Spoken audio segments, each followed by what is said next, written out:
welcome to today's lecture.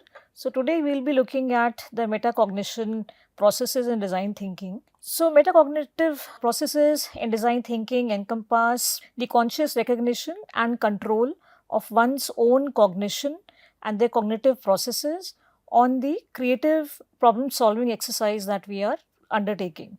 So, these techniques enhance the ability of the designers and the team to engage in introspection, in careful consideration, and to achieve more efficiency while they are working on these processes. So, we can see that one of these processes is reflection here, and reflection, as the name suggests, is reflecting on what we have done in the past, the steps we have taken in the past. And we know that we have started from the problem identification and then the whole planning phase, wherein we decide the protocol, the questionnaire interviews, and all those steps are decided.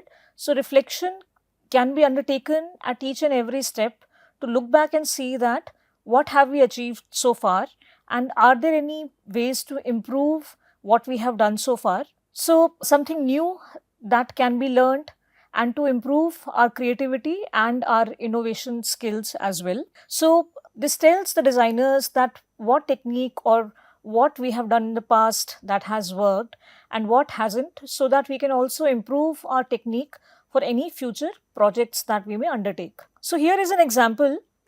So, where the goal is to develop an interface of a smartwatch, and of course, here to generate ideas, we are starting with the brainstorming session, and then we are reflecting on the ideas that we have generated. And through this reflection, the team will identify that some ideas were more innovative, but maybe they were not very practical, and some were very practical or feasible, but they were not as creative as the team would have liked the ideas to be. So, this reflection process allows us to take care of these issues that may come up and take informed decision. The other here is the self-awareness.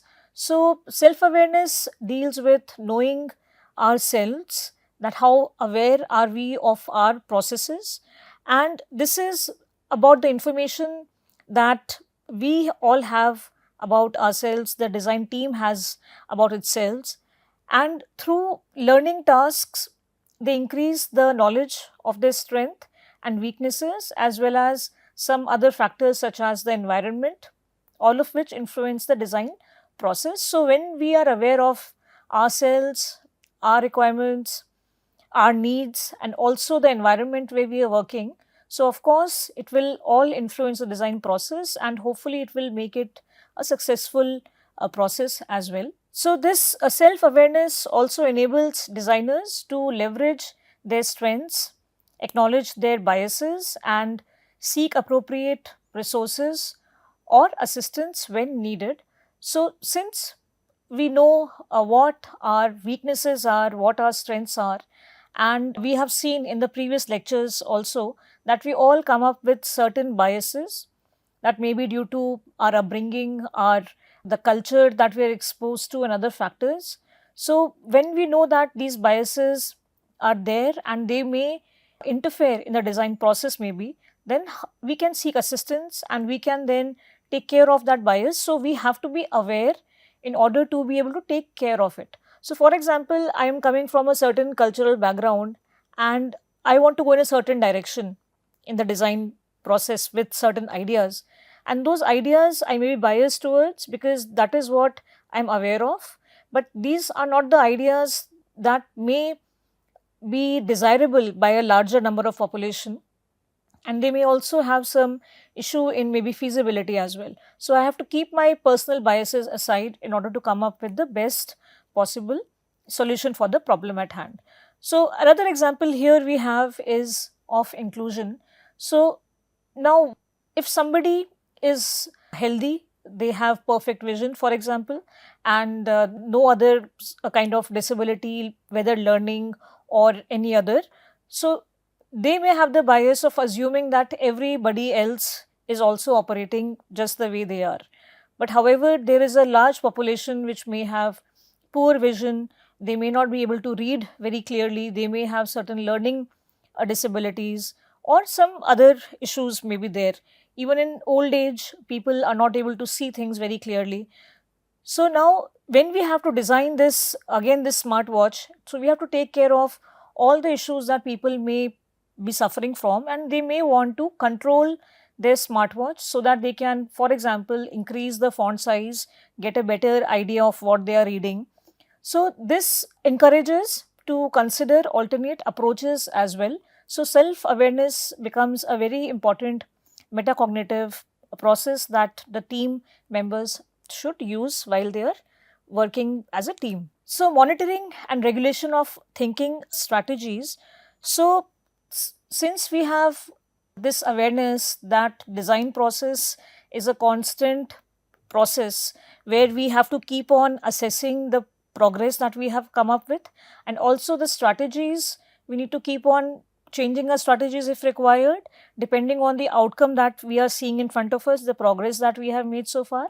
So for that purpose, we need to keep on monitoring our work and also regulate the thinking strategies that we are employing in our work. So for example, during the ideation phase, a design team may regularly review the ideas that they are generating so that they can ensure that they have a large pool of ideas that they can work with, and also to ensure that the users' needs are aligned with the ideas that we are generating, because we are keeping the user in the center of the design process here. So monitoring involves actively observing and evaluating one's own thinking process, strategies and progress during the design ideation, and it helps the designers stay on track, because sometimes we may go in a different direction altogether.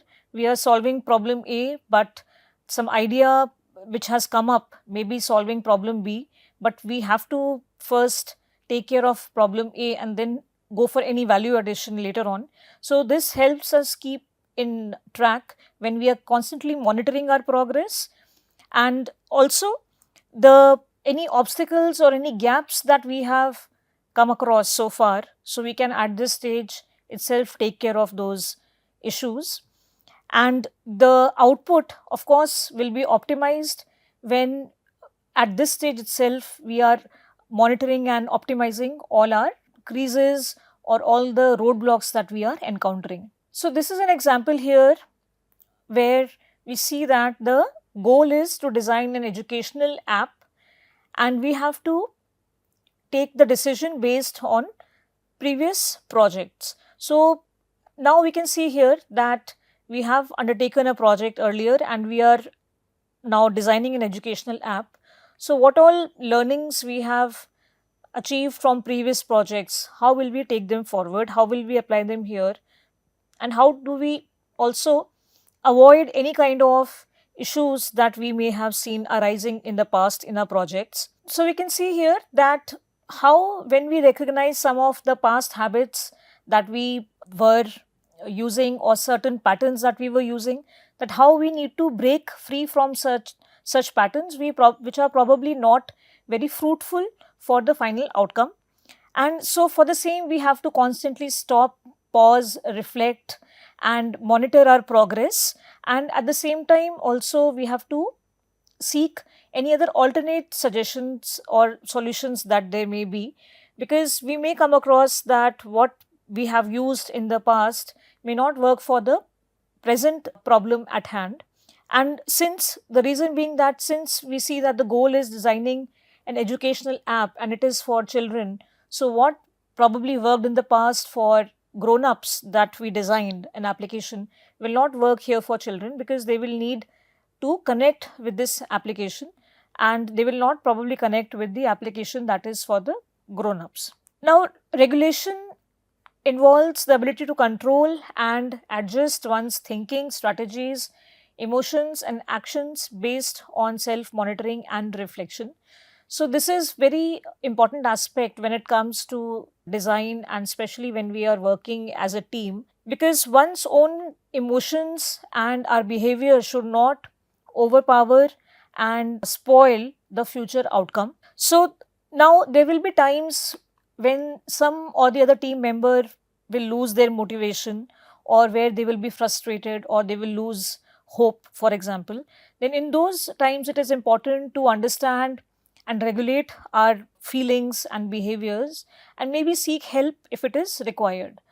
So, now, for example, a designer may notice that they are having a mental block, which is that they are not able to connect with their creativity and the work is come at a standstill. So, in this kind of a situation, understanding their own emotions and frustrations and regulating those, they may want to seek help of a colleague or a senior to take some direction. Similarly, there may be some moments when there will be some misunderstandings between team members or there will maybe some arguments. So, how does one take care of those situations as well? Because the ultimate goal of the entire team is to find the solution for the problem that we have identified. So, taking another example here, so where we have a new website that has to be designed, so we can see that, like I just mentioned, that because there are so many people involved, there will be a lot of ideas and there may be conflicts that may arise out of all these discussions that are going on. So, by regulating the team's collaborative process through communication and conflict resolution, we can take care of this issue and again come back in the balance, because we have to ensure that the creativity and feasibility is not put at stake because of us not being able to regulate our behaviors and our emotions. So, critique and feedback are really essential in the design process. So, if you are students of design or architecture or any other creative field, you may have come across your teacher telling you that, yeah, it's good work, keep it up, but don't fall in love with your work. Don't fall in love with your design. So, that is a human tendency, because when we have put in time, effort into making something, coming up with an idea, taking it forward, so it is normal tendency to really gravitate towards it and not consider any other idea or any other team member's idea as well. So, we see that a lot in students and we have also gone through this stage. So, it is important to understand that we are not designing for ourselves here. So, if it was a problem that I was trying to solve for myself, then in that case, my thought process is perfectly fine. What I have come up with, I can take it forward and make use of it. But since I am in this profession to design and solve problems of others, of larger number of people, larger masses, so I cannot let my preferences cloud over my judgment and come up with a product that may not be desired by a large number of people. At the same time, there will also be an issue maybe of viability and its feasibility, because we don't want the business or our product to go into the market, put all the effort to launch it, and then it fails. So, in order to avoid that, critiquing the work is really, really essential, because we can then catch hold of any shortcomings, and the feedback that our colleagues or team members are giving us will help us refine this much further. So, the final product that we are coming up with, the final solution, is really polished and ready to go to the market and will have a larger acceptance. So, now there are some methods with which we can critique. So, we can see here that pass fail evaluation. So, this is an evaluation where the team members are deliberating on the ideas and it is saying this idea is pass, this is fail, and then sort of putting them in two different baskets. So, this is a simple method and it brings down the idea pool to a certain level where now it is manageable, because if we have come up with say 100 ideas, of course we will not take all of them forward, we just need one final idea from here. So, this method helps us discard those ideas that really have no value as such, who are not adding any value. So, they may be some of those ideas that are not feasible, which are not viable, but of course, because we have done the divergent process exercise, so of course we have come up with seemingly ideas as well. So, it is perfectly fine, but with this particular method, we are just going to discard those ideas that we don't think will be able to go forward. So, the next critiquing method is the evaluation matrix. So this is essentially a matrix with certain factors, and then we evaluate our ideas based on those criteria, those factors, and see that where are they falling in terms of whether they are ticking all the criterias or not. So this is another way of sifting through our ideas and also critiquing that why is this particular criteria not applicable here, and then what can we do to rectify that. So SWOT analysis is where we have these four aspects: strengths, weaknesses, opportunities and threats, and then we evaluate based on these four aspects, that what are the strengths of these ideas, what are their weaknesses, do they have the opportunities, and what will be some of the threats. The threats could be of the market or acceptability by people. So on based on these four aspects, then we will evaluate the ideas. Idea development is basically the stage when the idea has passed through the initial hurdles. So we have now come to a stage where the idea has gone through all of those critiquing stages, where we have done the SWOT analysis, where we have done the prepared the matrix, and we have evaluated all of these aspects under the criteria that are essential. And of course, we have already done the negative and positive testing of it, the yes, no, pass, fail. So now when we are reaching at this particular stage, so it may be ready for implementation. So the idea that we now have, which has passed through all of these hurdles, and it may also be the case that it may require more testing. So this phase of idea review may be called idea development, because it is not anymore a process of evaluating an idea. So now it is a method to develop it for implementation.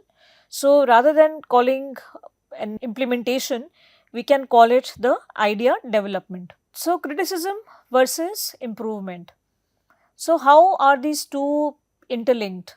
So of course they are on the two different sides of the spectrum, because criticism has a negative annotation and improvement has positive. But without the negative, which is the criticism, we cannot reach the improvement, because if we are not criticizing, we are not critiquing our work, we will never be able to find faults and we will not be able to improve it. So we may notice that the business analysts, because they are experts in their fields, so they are always overly critical of the new ideas. So this is quite an understandable situation, because they are ensuring that there is minimum risk involved in the product or in the solution that we are taking forward. So for this particular reason, many evaluators will stress more on weaknesses and threats of the idea, because of course the company should not be implementing ideas that will prove to be very costly and at the same time which will have the chance of failure. And it is also, we can, looking at the products around us or solutions around us, we can also say that the creative ideas that are there, they are more risky. Reason being that since they are creative, they may be innovative, we don't have them already around us, and the ones that are around us, they are working fine. So there's always this challenge of integrating a creative idea into the mainstream. So it is quite risky, because if the creative idea has not been evaluated properly, if it has not been critiqued and improvements have not been included in the idea, then the chance may be that the idea may not take off when it is launched. So that is why it is really important to integrate criticism in our process. Now, evaluations, when they are being performed, because we have to evaluate the ideas, we have to, on some scale, we are comparing them, evaluating them. So ideally, the evaluation should be performed by a team of people with relevant expertise. So of course, people who are evaluating them should have that background themselves, because a physics teacher cannot check the history paper, for example. So we have to have those experts on the team who understand the nitty-gritties of this project and the different aspects of the project, so they can give their feedback based on their expertise, and of course, their expertise should also be varied. So, for example, we are evaluating a new product idea for an electronic gadget, then we will have a team comprising of engineers and also people from the marketing area, because they will tell us what sells, what does not sell. Also, retailers, who are the ones who are selling the product, who will be stocking these products. So, from their experience, also they can tell us what could be improved in the design. So, a mixed team of these people, these experts, including the customer, the consumer also. So, it ensures that we have a good evaluation team at hand, and it is going to be taken care of from all the angles. Now, when we are evaluating, so there may be a chance that there is certain agenda or certain prejudices. So, we know that we are trying to keep, in the previous slides we saw that we are trying to keep our biases aside, we are trying to include that self awareness in us, but sometimes it may not work out. So, when we are evaluating these ideas, there may be, if some biasness is involved, then also the project fails. And if there is some kind of prejudice, because one may not be fond of a person who has come up with a design, then also because of their own personal prejudice, they are going for an idea which is not appropriate, and in that case also finally the product will fail. So, we have to ensure that the evaluator should not have any agendas, personal agendas or biases or prejudices, which may then harm the other person less, but it will really affect the outcome of this idea that is taken forward and implemented, and then it is in the market and it fails. So, the entire process and the whole team actually fails if we are not able to appoint a bias free evaluator. So, since we just talked about certain biases and prejudices, so now we will discuss certain common cognitive biases and their effects that may be there on our project. So, now this is the confirmation bias. So, for example, if let's take an example from our daily life, if there is a person healthy or a health conscious person who's wanting to add certain supplements in their diet, and they want to add say calcium, magnesium, etc. So, now because they have this idea in their mind that the supplement is helpful, is going to be good for their body and their overall health.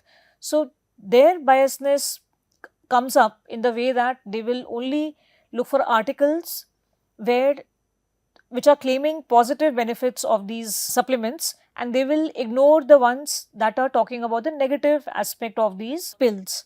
So, this is from our daily life, but we can see that this confirmation bias, where we are seeking information that confirms the existing belief that we have, something that we have come to believe, we are just confirming our belief, and we are now very narrow minded in our approach. And this can also have the impact on creativity, since we are talking about HCI, we are talking about design thinking. So, in the area of creativity, it will again create biases, because we are coming with only limited ideas or only limited innovation that we are looking at. So, we are discarding other ideas that may also add value. So, in that case, this confirmation bias may hinder our progress. The other is the anchoring bias. So, anchoring bias is where individuals rely too heavily on the initial information, which is the anchor, when we are making subsequent judgments or decisions. So, for example, again taking an example from our daily life, if I am on, for example, an online shopping website, and I find a particular product that I am looking for rupees 1000, and then another seller, I see that they are selling the exact same product for 800 rupees. So, of course, I will feel that I am saving 200 rupees, and I will assume that this is the lowest price for which this product is available. But I may not be considering that actually the cost of that product may be much lesser. But because in front of me I have seen the product with two different costs, so I am going to assume that the lower cost is the price, is the value of this particular product.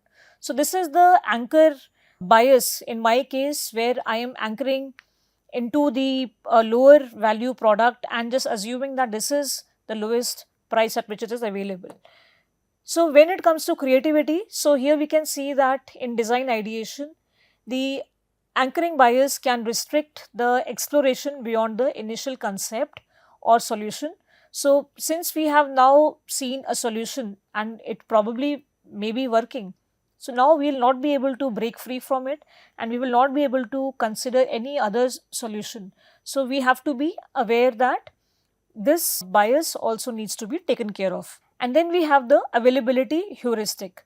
So this bias involves overestimating the importance or likelihood of information which is readily available in memory. So now if somebody has read in the recent past a news pertaining to an aircraft crashing somewhere, so they will, from their memory, they're storing this information, and this information is going to be retrieved when they have to travel somewhere, and then they may get influenced by this memory and assume that traveling by air is going to be fatal, it's going to be very dangerous.